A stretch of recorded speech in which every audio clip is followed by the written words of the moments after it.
Hi, I'm Nina Rowan Heller, and welcome to Energy Advantage number 9. We're going to continue talking about feelings, and one of the things that we talked about last week was really understanding current and past feelings. When we have real-time feelings, which is really our goal, we're shooting for those feelings that we can manage real-time versus having a lot of emotion from past convolute the current situation. And during this time right now that we are managing a lot of emotions, it's helpful to understand and distinguish which one is a current emotion or a past emotion. And again, that's asking yourself about your own feelings and paying attention. But it's also good to understand some more tools about how to release them. So in talking about that, when we're looking at the tools, there are tools that I reference all the time that are really helpful for people to be using. And of course, being in the health and wellness industry, one of the big tools that people are going to hear me say all the time is going to be about exercise, walking, moving your body. So that number one, exercise, walking, moving your body perspective, it really comes from understanding that we are doing something very important during all of those activities, and that is breathing. So I would say the foundational piece for releasing emotion is going to be breathing. We talked about body status exams, so you're paying attention to what's actually going on in your body and understanding how that feels when things are different and when you manage something, and understanding that maybe there's something that's happening but your intensity is higher than the level of what's actually happening. So our first thing, rather than walking, moving, exercising, I'm going to say is breath, because breath is in the walking, moving, exercise. So breath is the number one thing that we can do with almost no difficulty, and that in doing that, it will shift your nervous system immediately. So taking a deep breath in and then exhaling as slow as you can. Inhale as slow as you can, exhale as slow as you can. The reason that I would encourage you to do that practice is that by trying to inhale as slow as you can and really taking the time to taking in as much energy, but you're doing it slowly, and then releasing and letting it release as long as you can, that focus will allow you to manage your breathing pattern in such a way that it will actually slow you down. When you tell anyone to take a deep breath and they're really intense, a lot of times the deep breath looks like this, but that's not what we're talking about. That's a start, at least. It's better to have some oxygen in, but you're really working on just inhale slow, exhale slow. If you do that just several times, 3-4 times, it will shift your nervous system to calm you down and be able to understand and manage what the emotion is. If you then understand about breathing, you understand why when we're doing things like exercise, walking, moving around in the world, that breath is very much a part of that. When you look at how we've managed emotions, maybe as you've been growing up, where you had a parent that said you need to go take a walk, you need to go move, you need to get out of the house, you need to do something. They're telling you, I can see you've got emotions, they're stuck, they need to release. They need to go somewhere. What's great about the walking part or exercise or lifting weights or moving in general is as soon as you start to do that, and if you've done this as any kind of discipline or pattern, it actually will shift you into a little bit more of a meditative state. So you leave that brain that is still talking about whatever the issue is, and you move more to the quiet mind.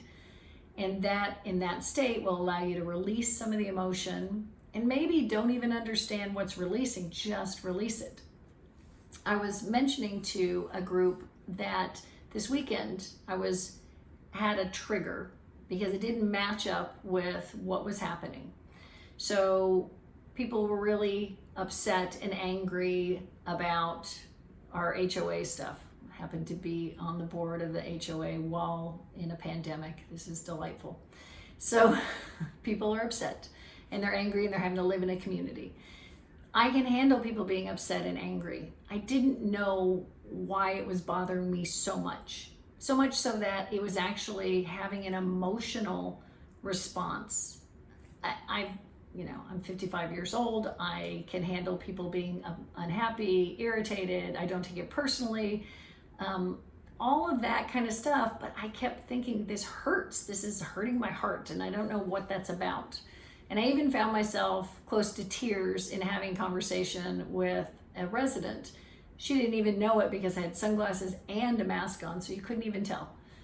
But I thought, this is very strange. What is this? And so in my walk that day, and usually I walk about 5 miles, I managed to get in about 7 because I really needed to release. And as I was releasing, I kept thinking, just let it go, whatever it is. Don't think about it. Don't worry about it. Just release and let it go. Eventually, after about 5 miles, I started to connect with what it was. And I realized what it wasn't about the people being angry towards me or upset.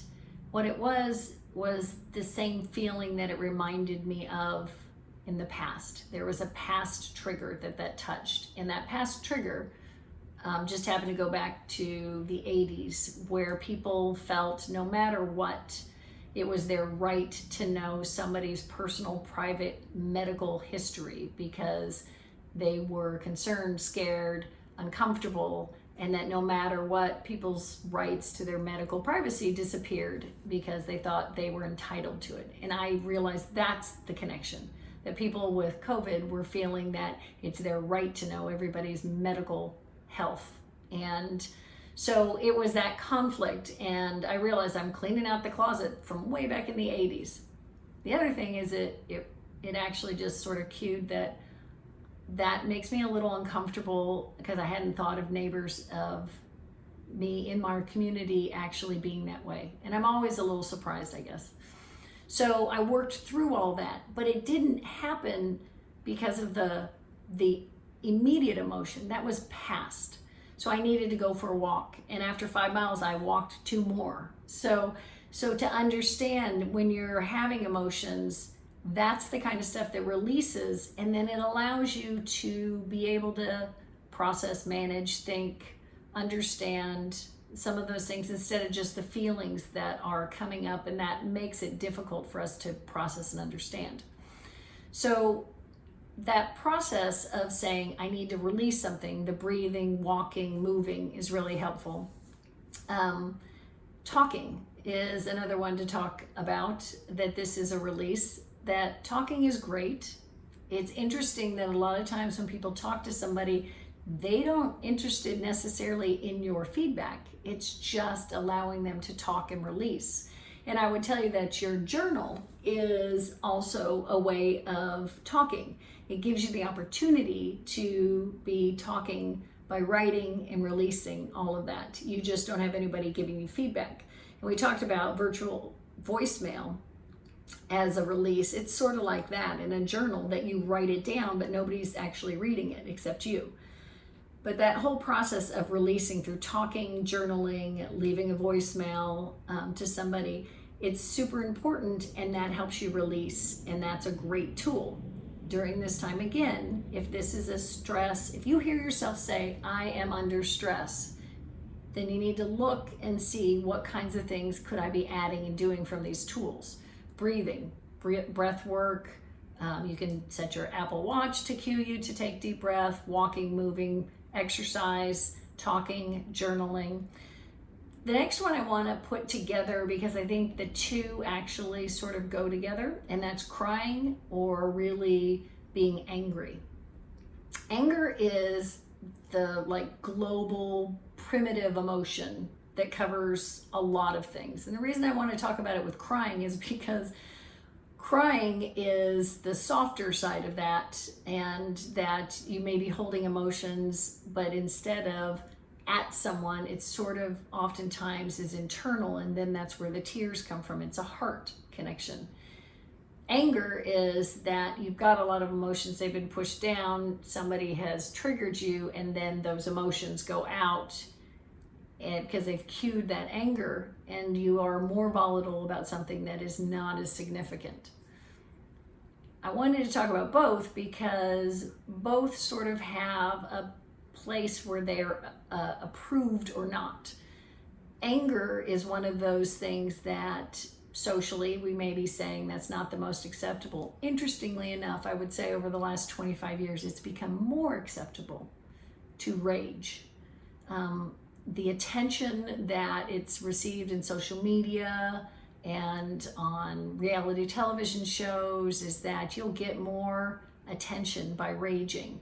I don't think that's the most effective way for you to release emotion. And also, I'm a big believer that once you say anything, it's out there.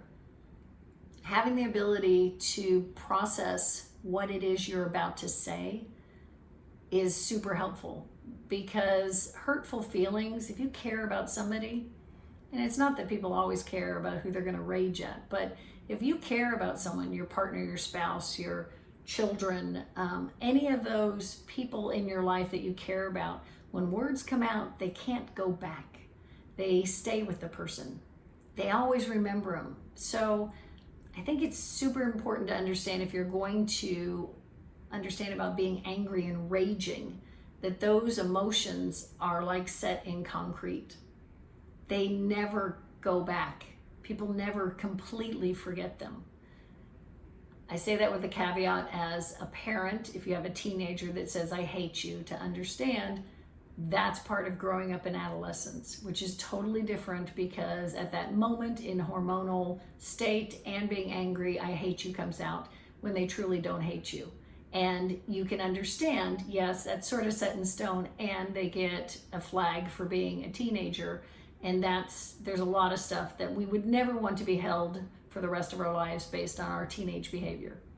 But in general, if you say something about anyone, you're selfish, you're cruel, you're a bitch, whatever it is that you said to somebody that you care about, they're going to remember that you say it forever. If you have enough anger emotion that you have not been dealing with, again, it's past, and you rage, it not only is not productive, it actually will create a different scenario for you. Now, crying, on the other hand, which also can come from really just tapping into, I've got some emotions there that need to release from heart rather than from aggression. Crying, people oftentimes may be uncomfortable with crying, but there's nothing really damaging about crying. If we're all adults, and we're living in a world where we're all adults, and I'm responsible for my feelings, you're responsible for your feelings. I'm not talking about being an adult to a child. I'm talking about adults. An adult crying in front of you never needs an apology. But that's what a lot of times people who cry in front of other people, the first thing they say is, I'm sorry, I'm sorry, I'm sorry. And then the next thing that happens from compassionate people is, it's okay. Don't worry about it. Let it go. Or whatever it is to be supportive. I'm just here for you. In those circumstances, it'd be great if we can get to the point where we don't have to apologize for crying. Because if we do that, we're not going to then stuff that down and say, okay, I can only cry later when I'm by myself or with somebody else. And I feel it right now. And we talked a little bit about that last week, about when you're mourning, we used to identify people in mourning so that we were more gentle with those people. And right now we don't have anything that identifies people when they're mourning, so we're not necessarily gentle. And maybe crying is a good reminder of, I need someone to be gentle with me right now. So I think that for the most part, most people are fine with someone crying and being there to just be with them. So just being with them to support them and let them cry and say, let it go. Because they're carrying something around that is so much, it bubbled up and it came out in tears. And that's great. We don't need to apologize as if our tears have stained their shirt. Nothing has changed. They're responsible for their own behavior. They're good. So the crying and angry, I think on the crying side, that's a way to work with people. On the anger side, you're going to be alone because unless someone else engages in anger, and then you just have the two of you being angry. So the last one I want to talk about, which I think is super important, and I have to take a quick sip. The last one I want to talk about, that was really laughter. I feel like this is so needed right now. And I'm constantly reminded about laughter when you're not having it. And then once you have this barrel laughing, rolling on the floor kind of laughter, and you say, I feel so good when I'm around my friends that I laugh with, or I had such a great time watching that movie because it was so funny. Those kinds of things, you can feel the release. You actually know, I feel, I understand, I know something just released and happened. I like that. So even when we're having a situation that's a lot of pressure, if it was at a memorial service after a funeral and people are searching for the funny stories about the person because they need that laughter to release a little bit of some of the grief that they're having. Or if you're ever sitting in, nervous is always great because people connect nervous to nervous laughter. When people are nervous and you're in a group of people and they're all nervous together, that somebody like me who likes to talk has to say something because the quiet is just making it worse. And then so it's going to be, if you're going to say something, it's going to be funny. And then you have that laughter and you have the release. So I think one of the things that we can do during this time that is so very helpful is to look for laughter. Look for the opportunities to laugh. Look for the ways that you like to laugh. Look for the funny stories that you have about yourself that you can share with other people. I know that I have a friend that I text when I've done something incredibly stupid. And it's interesting, it happens a lot, and it should be documented and sent in a text. And we have so many of those wonderful stories about, you will never believe what I just did. And we text back and forth that we'll probably have a great book of those. I was laughing the other day because even the stories that you've told, you go back and connect to, and then you start laughing again about them, even if they happened 40 years ago. Whenever they happened, the story makes you laugh again. And so those stories are super important. So if you're journaling or talking with people, it's even great to ask your spouse. Your siblings are great. They'll tell you all the stupid things that you ever did that you laughed at. And your spouse, and have people remind you, write them down, put them in your journal, and think, those are my go-tos when I don't know what kind of emotion is going on in me, but I need something to release. I'm going to read some of those stories, or I'll talk with people about them. I'll just something that gives you the opportunity to, again, increase the laughter. And that's why with funny movies, a lot of times in our family, we can watch the same funny movie so many times. And then it just makes people laugh, and everybody knows the dialogue and the lines, and everybody can talk, and it becomes just this really fun thing to do. So look for the laughter, because that is the one that I think is the most simple intervention that we can do to help release past emotions. And it's the one that I think in general we need a lot of right now. For people that are challenged with depression, you can ask them a question about laughing. How often do you laugh? And a lot of times depressed people will have to really pause and think, and they may tell you they don't remember the last time that they laughed. In relationships, it's really helpful if you know, do you laugh with the person that you are in business with? Do you laugh with the person that you've chosen to be your partner? Do you laugh when you're with your kids? I know that the mom hat sometimes for me makes me really responsible and regimented, and like we're on vacation, I got to make sure everybody's got their passports and everybody's having a good time except for the mom, because they're managing things. It's super helpful for me to remember, hey, you know what, go to laughter. This is so much more fun. Yes, I can still figure out if everybody has their passports and we all have our airline tickets. Whatever that is, I just want to make sure I'm having fun doing it. And laughter is the way to do that. So today, if there's something you can say, I'd like to add to someone's life, or I'd like to make their world a little bit better, think about the way to bring someone a smile and some laughter. And that's the way that they get to release whatever the pressure, stress, tension that's going on right now during this time. And you might actually also get the opportunity to laugh too. So it actually then just spreads that goodness all around. So again, I'm Nina Rowan Heller. Thanks for listening. Take care.